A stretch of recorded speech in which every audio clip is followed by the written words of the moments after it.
Hello everyone and welcome back to Mark on Motoring. In this video we will be looking at refurbing a set of alloy wheels.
With the DIY refurbishment complete and new tyres on the vehicles were reinstalled onto the vehicle.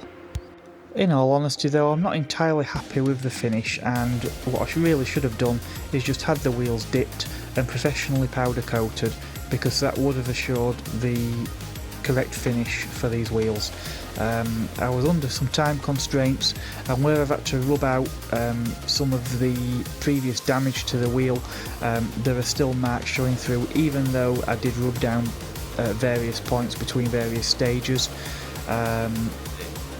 It's still visible that it's not right, but then that wouldn't have made very good YouTube content for you, me turning up with a freshly set of powder coated wheels and you not having seen the process. And it has been slightly improved over how it was.